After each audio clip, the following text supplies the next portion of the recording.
and welcome to Adventures in Contracting. I am your host, Leona Charles, CEO and President of SPC Business Consulting, where we do all things government contracts.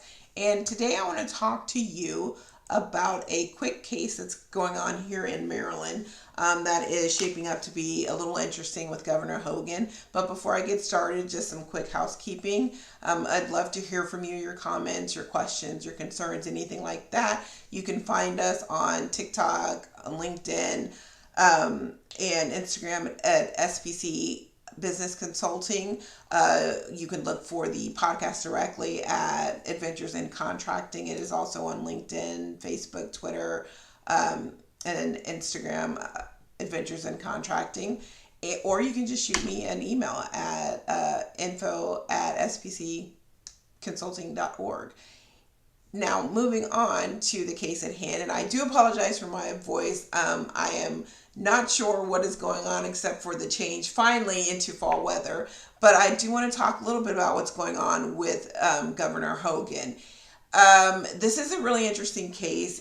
There's not too much to it. It's pretty straightforward what the issues are, but I think it's interesting nonetheless. So this story was originally reported on by Eric Cordelesa. I apologize if I'm butchering that name, for the Times on October the 18th.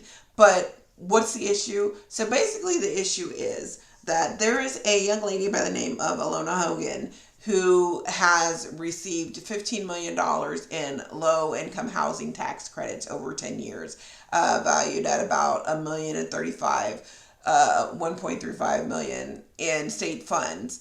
The interesting fact is that Alona Hogan is Governor Hogan's stepmother. And this property in question was actually deeded to Hogan, which is Governor Hogan's real estate brokerage firm. So there's that's quite a tangled web he weaved. And I know that if you follow me, you know that I've spoken about conflicts of interest before and how it's fairly easy to avoid them by setting up an organizational conflict of interest wall. This is everything that I tell you is supposed to happen that didn't. This is kind of a case study in what not to do if you're trying to get out of an organizational conflict of interest. So Governor Hogan has Hogan, which is his real estate brokerage firm. He has maintained a principal ownership interest in it. His half brother handles the day-to-day control, but primary decision making still rests with Governor Hogan. At that point, do his due diligence and also ethics in terms of contracts, because contracts are supposed to be neutral, and the people that are stewards of contracts are supposed to be, responsible stewards of public money. Cooler heads would have said, you know what, I'm going to sit this one out. They're going to make this decision without me. This directly affects my family, and I should not be involved. The Board of Works determines typically contracts over $200,000. Under $200,000, the Board of Work delegates that authority to the individual agencies. It also deals with modifications that are above $50,000, sole source contracts that are above $50,000, option exercises. I feel like I'm missing something. Capital improvements as well. So this 3-person board kind of goes through all of those types of contracts and decides on whether or not the price is reasonable, decides on whether or not the contractor has met all of the requirements to be awarded, whether they're a responsible bidder. That board goes through the proposal and decides whether or not that they have succeeded in answering all of the questions, providing a picture to the state that tells them emphatically that this will be a successful engagement. So the question that everybody is kind of intimating, and some people are outright saying, is if this is his stepmother, his immediate family, how can he be impartial? How can he evaluate with any type of objectivity the value that the state is going to get from awarding this contract to his family. That's the issue that's being faced, and that's what's being asked by people. And I don't think that's an inappropriate question. I think it's a very appropriate question, and I find it very, very troubling, and also a little bit crazy that it's even being asked at this point. Because it just seems like at this stage in the game, Hogan's kind of been governor for a little bit. It seems like a very strange thing to have to talk about, really. Yeah, I don't really know why that's happening, but what everybody is harping on is really they're harping on COMAR, which is the Code of Municipal Regulations for Maryland, 21.050808, which is a conflict of interest. Now, in this section of COMAR, it states emphatically that a conflict of interest is determined when there are activities or relationships with other people that the person deciding the contract is unable or potentially, which is the key word, right? Potentially unable to render impartial assistance or advice to the state. The person's objectivity in performing the contract work is or might be impaired, or the person might have an unfair competitive advantage. And as we know, this situation kind of hits all three of those areas, like without a doubt. I think there are definite questions as to Governor Hogan's ability to be impartial. There are definite questions as to Governor Hogan's ability to provide impartial assistance or advice to the state. He clearly has a familiar relationship with the contractor, and I think his objectivity, I mean, there's an appearance of an inability to be impartial, and also I think there's an appearance of this person having an unfair competitive advantage. And I will say, had this been anyone else besides Governor Hogan's stepmother, that they would have immediately been thrown out. This would have immediately kind of came up and been a whole thing, and so I think that in and of itself lends yet another leg to the chair to say, hey, something is going on here that's not quite right, that maybe we want to look at, maybe we want to do an impartiality test. Maybe this is something that we want to try to rebid or at least pause and have legal sufficiency go through it and make sure that we've covered all of our bases, excuse me. And that didn't happen. And I think what adds further fuel to this is that this is not the first time that Governor Hogan has found himself in this situation. I believe it was, let's test my memory here. Was it 20? Hold on, instead of me guessing, let's just see. 2017. That's a lie. 2020.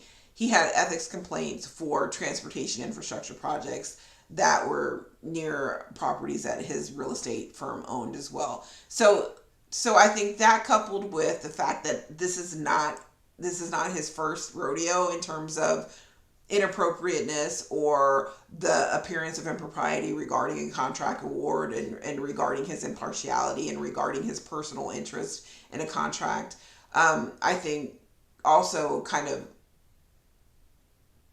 adds credence to the fact that maybe, just maybe, this is something that isn't on the up and up, and this is something that maybe that we should be looking at a little more. But I think from a contracts perspective, I think that COMAR is pretty clear on what constitutes a conflict of interest. And ideally, for him to avoid it, all he had to do was kind of recuse himself. Say basically, this person is a family member or I have a close relationship with this person. Therefore, I cannot be on this board deciding this information. I need to take a step back. I will recuse myself and let either someone stand in as a surrogate for me, or I will let you guys decide this.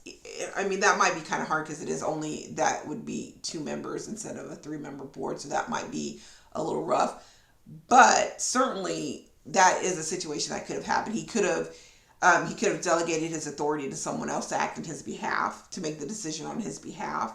He could have, like I said, he could have recused himself. He could have had a non-vote, like he could have participated in the evaluation, but have a non-voting participation. He could have he could have just said, hey, maybe not go after this one because I sit on the board and we have a close relationship, and it gives the appearance of an unfair competitive advantage. It gives the appearance of impropriety. It gives the appearance of a whole host of other things. Certainly would have seemed to have been the easiest thing to do, but was ultimately not what he chose to do. Now, his position is that everything was on the up and up. You know, he was a part of the evaluation committee. They did everything according to the solicitation. You know, he followed all the rules. The evaluation was straightforward. We didn't deviate from the evaluation criteria. His stance is, I did everything above board. Everyone else's stance is that just by virtue of there being such a close relationship, it's not above board, right? It's kind of like a judge who is married to a defendant who brings the case before that judge's court, and then that defendant gets off scot-free without so much as a slap on the wrist, right? It's the appearance of impropriety that he's fighting. So while it could be true, and everything here is right, allegedly, but it could be true that he did do everything right and everything is above board. COMAR expressly says the appearance of impropriety is something that is prohibited, right? If you give the appearance of an unfair competitive advantage, then that in and of itself is enough to constitute a conflict of interest. So just by virtue of it appearing like there might be something that's not above board, a conflict of interest was in fact triggered. And at that point, Hogan should have stepped back and said, I cannot be a part of this. I'm going to delegate it to whomever. They're going to take my place. They're going to make a decision for me, and their decision will stand. I cannot be a part of this because it gives the appearance of an unfair competitive advantage.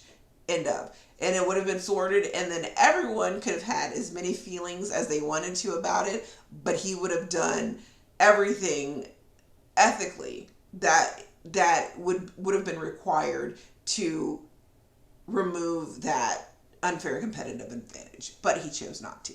So that's an interesting Friday here in Maryland. It's just heating up now. People are just now starting to talk about it because he's in a heavily contested race with Angela Alsobrooks. I don't know how it's going to shake out. Like I said, COMAR is pretty clear. It gives the appearance of an unfair competitive advantage, and COMAR does not make the distinction that you actually have to have done it. It just says, the appearance of an unfair competitive advantage, which he has in fact provided. So if we're talking strictly regs, right, by the regs, he's provided enough for that to be done. So I think it will be interesting to see how it shakes out. I don't really expect to see anything from him other than everything's above board, but it will be interesting to see how the complaint moves forward. It will be interesting to see how the state moves around it, and it will be interesting to see how they interpret COMAR in relation to the situation. So thanks for spending a little bit of your Friday with me. I really appreciate it. Like I said, if you have any comments or questions, please be sure to comment on the video or shoot me an email and let me know, and I'll be happy to address them. Thanks.